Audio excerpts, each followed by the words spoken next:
এই হত্যার নিন্দা জানাই এবং আমরা এটির জন্য পুলিশ প্রশাসন থেকে আমরা সত্যি এটির জন্য আমরা খুবই দুঃখিত। এটি আমাদের কিছুটা হলেও ব্যর্থতা অবশ্যই আছে। আমরা প্রিভেনশন কাজটি নিশ্চয়ই সুচারুভাবে করতে পারিনি, আরো সুচারুভাবে দিতে পারিনি। আমরা এরপরে চেষ্টা করেছি ভিডিও ক্লিপ দেখে আমরা তাদের ক্রিমিনালকে চিহ্নিত করতে।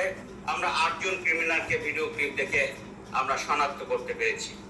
এই 8 জনের মধ্যে রয়েছে কেটু মিজান, যাকে আমরা গ্রেপ্তার করেছি।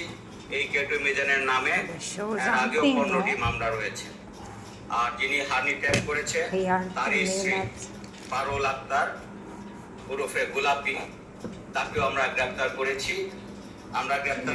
ভিডিও ক্লিপে যাতে দেখা গিয়েছে আলামিন 21, তার বিরুদ্ধে 2টি মামলা রয়েছে।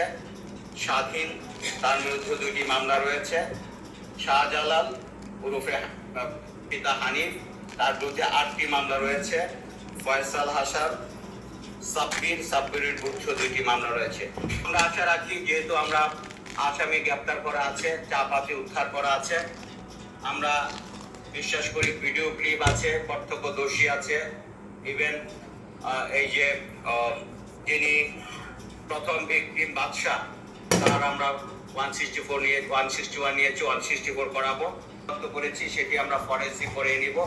আমি আশা করি ম্যাক্সিমাম 15 দিনের মধ্যে যদি আমরা পিএম রিপোর্টটি পেয়ে যাই, আমরা চার্জশিট দিতে পারবো। Criminal justice